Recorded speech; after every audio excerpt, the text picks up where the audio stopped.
What does it all mean? This is where the archaeology has been found. Oh, hi, how are you? Look at that. I need a planter. A shrine to a belly button. This is a rock skull? Look at that. No one gets into this, but no one. Whoa, don't take me too far. Now that's naked archaeology.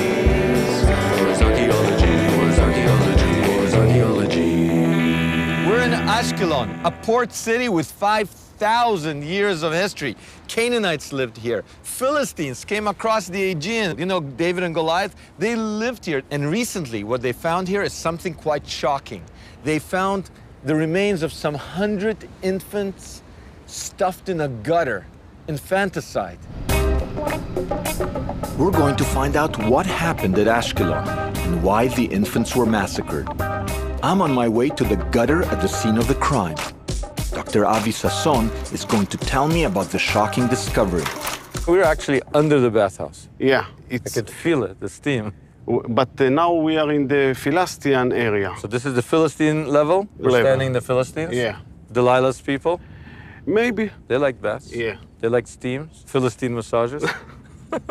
But above them, there was a bathhouse of the late Roman period. Yeah. And what's significant about what you found there? Under the floor of the bathhouse, it was a sewer. Is that the sewer? This is the sewer, yeah. In the sewer, we found like 100 skeletons of newborn babies. How did they die? Suffocation. Archaeologists sent the bones to a forensics lab for further testing. I'm meeting with Dr. Pat Smith to find out the results of the tests. We've got a lot of dead people here. Yes, What do they represent? infants that we found in Ashkelon. The babies, right? That's the babies, a yeah. lot of babies. A lot of babies. It's a bit grisly, don't you think? It is grisly. Because of that, we spent a lot of time and effort in trying to find out the whys and wherefores. I don't have to tell you about the biblical story of Herod slaughtering the infants. Finding the remains of 100 babies in Israel, the first thing you think of is the slaughter of the innocents. A grisly report about the killing of baby Jewish boys told in the Christian Bible. According to Matthew, when King Herod heard that the king of the Jews had been born, he ordered the murder of all boys under the age of 2 so as to eradicate the threat to his throne. Although there's no evidence of the slaughter, history records many cruel acts committed by Herod, including the murder of his own wife and sons. Could the bones of these infants be proof of King Herod's most infamous atrocity?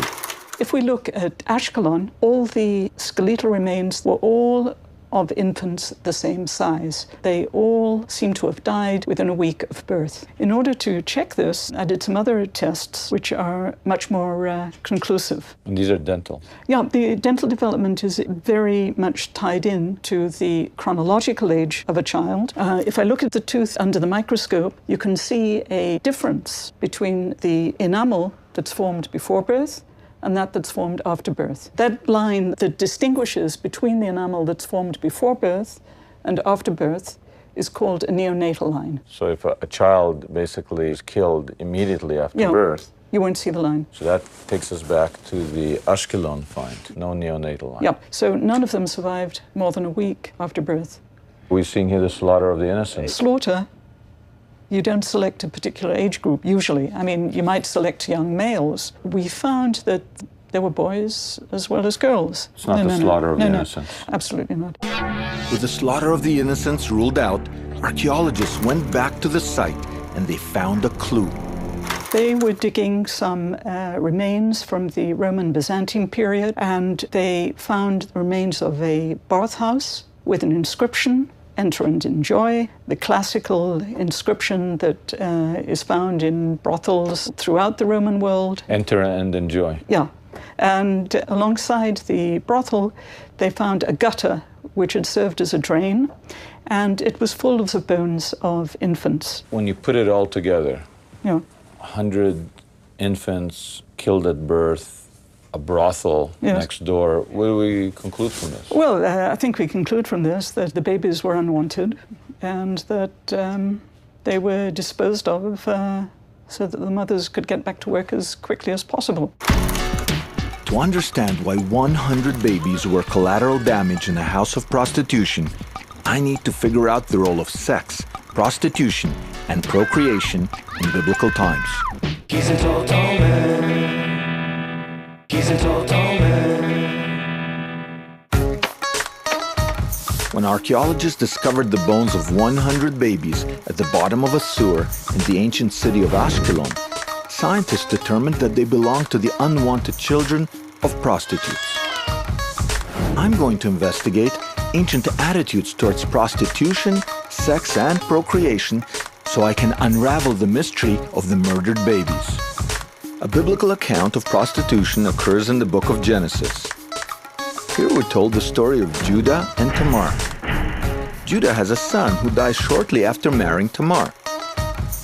According to Levirate law, Judah's second son must now marry Tamar, the widow of his brother. But he too dies shortly after marriage. Judah thinks Tamar is cursed and sends her away. But Tamar wants an heir and hatches a plan. She veils herself like a pagan temple prostitute and tricks Judah, her newly widowed father-in-law, into having sex with her. The Bible says, "And he turned unto her by the way, and said, Come, I pray thee, let me come in unto thee. For he knew not that she was his daughter-in-law." Judah's not shooting blanks, so Tamar immediately conceives, becoming the ancestress of King David and Jesus. In the Hebrew Bible, there are two words for prostitute, kadesha and zonah. Kadesha means holy woman and is thought to be a pagan temple prostitute. Zonah is your basic street hooker. I'm hoping Professor Yair Zakovich can throw light on prostitution in the Bible. First of all, let me ask you a Judah and Tamar question. When he first sees Tamar, she's called a Kadesha. It's related to kadosh, related to holiness. Yes, there was this different type of prostitution, holy prostitution, prostitutes who were in the service of a certain temple. That I guess that people used to sleep with them, and the money earned by the prostitutes was given to the temple. That's another way of making some money for the temple. But of course, it beats passing a hat around her. And Zona? Zona is just plain old prostitute. Plain old prostitute who does it for her own sake, to make money. A nice way to make a living, that's it.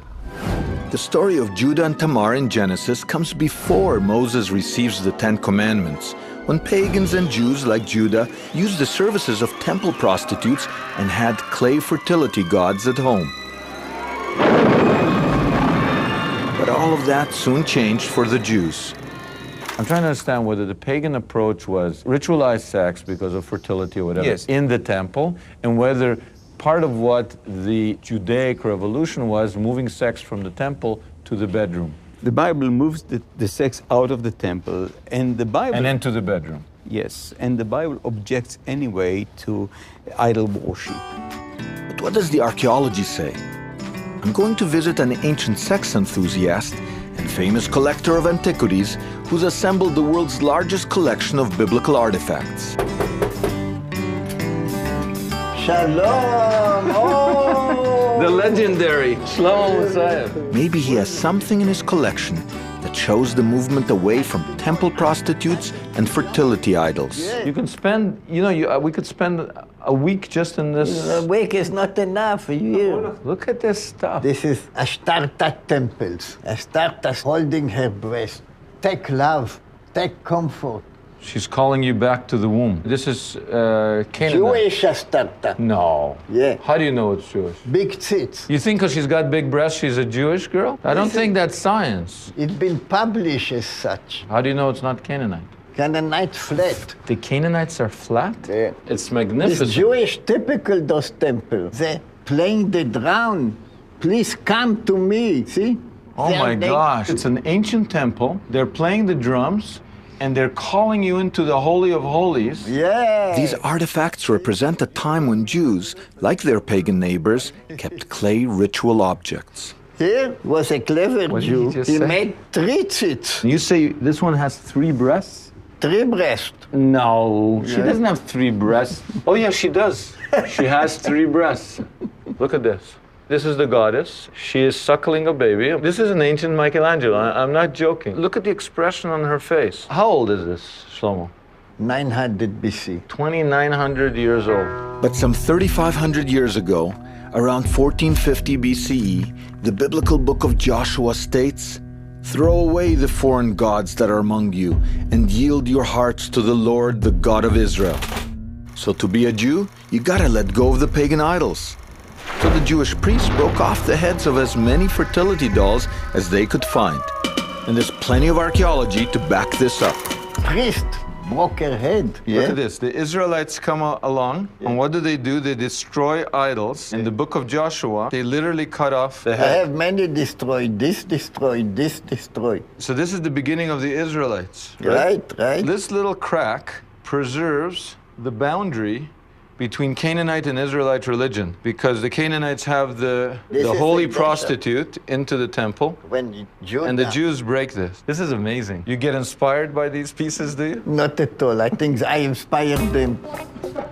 Shlomo's archaeological artifacts tell me that the ancients had sex on the brain. Jews shifted away from pagan worship around 2,700 years ago. But just over 2,000 years ago, the Romans colonized Israel and they had a different approach to sex. He's a tall, tall man. He's a tall, tall man. I'm on a quest to find out about the ancient attitudes towards sex. I'm trying to figure out why the bones of 100 murdered children of prostitutes turned up in Ashkelon at the bottom of a bathhouse drain. Ashkelon is the oldest and largest seaport of ancient Israel. The Canaanites, the Philistines, the Babylonians all had dibs on Ashkelon. But there was another group of people who colonized Ashkelon just over 2,000 years ago, and they were the most notorious sex maniacs of the ancient world. They also had a thing for baths, so I'm going to check out one of the biggest bathhouses in ancient Israel. I'm all gassed up and ready to go. Where? To a 1,500-year-old Roman bathhouse. And why?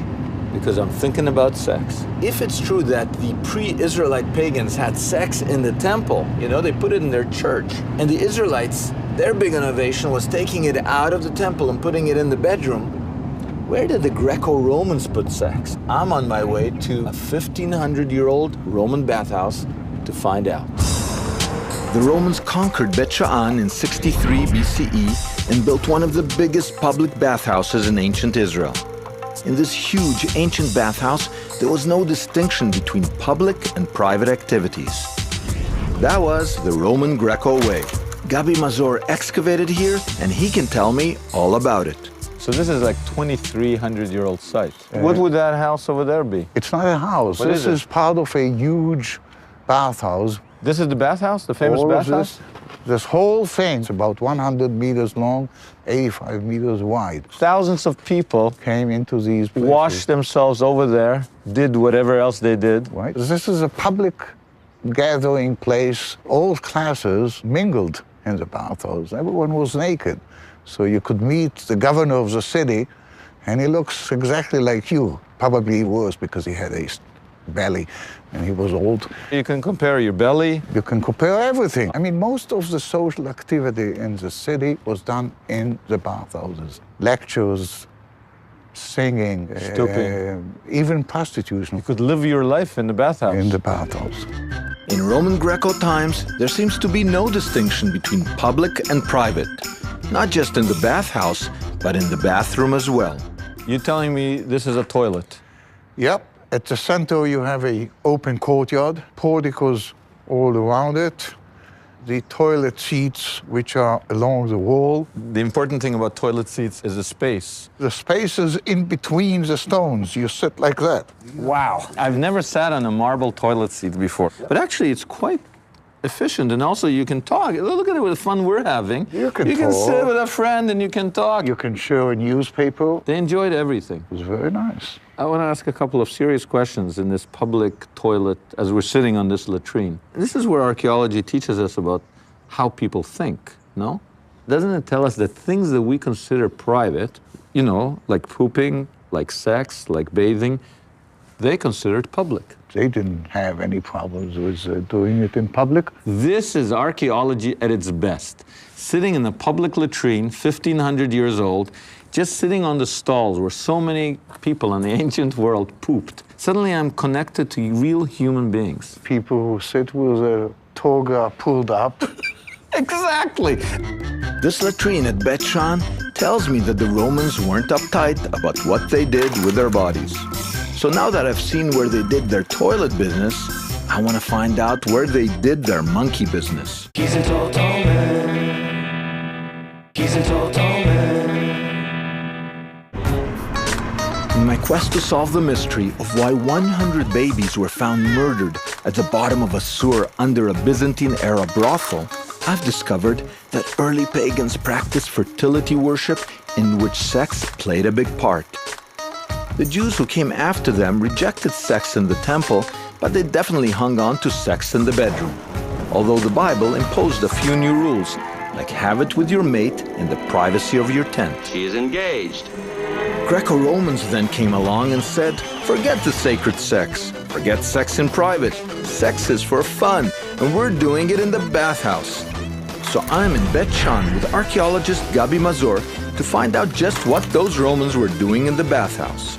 Oh, beautiful mosaic, perfectly preserved. And what does it say here? The inscriptions actually welcome people, like come in and enjoy. The classic inscription of come in and enjoy was practically a red light. This may have been a 1,500-year-old red light district. At least that's what some academics think.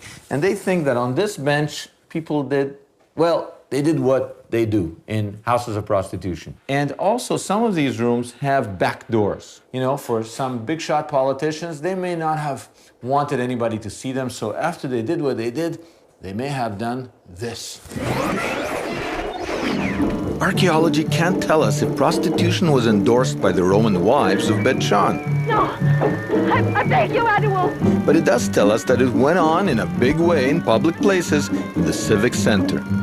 So how do we go from the laissez-faire sexual mores of the Romans to Byzantine-era prostitutes practicing infanticide at Ashkelon? At Bet Shan, we may be able to see evidence of the change. This is an ancient Roman hot tub. Looks like there's room for a party. This is pretty big, so that means more than one person would fit. Oh my goodness, what were they doing in those tubs? This is like the ancient world's answer to the jacuzzi. Look how well preserved it is. You could see fresco that decorated this tub. And technically, you could actually see the heating system. And I guess you could actually regulate the heat. Of course you could, turn up the heat. Between hot water and cold water. Wow, I've never been in an ancient tub before. This is exciting. But nearby, a different kind of bath, indicating a new attitude towards sex. Let's say one-person tub. Of course, look at this. And it has a cross on top of it. This is very funny. This could be a coincidence, but you got a Roman tub over there. There's room for a party inside the tub. You got a single-person tub over here, and what has it got? It's got a cross, a Byzantine cross. This Christian cross may be hard evidence of a changing attitude towards sex in 3rd century Bet Shan. In the Roman world, big baths meant lots of room for lots of people to have lots of sex. But Christianity put a stop to sex in public, so bathing became a solo act. Here you really see the two cultures next to each other.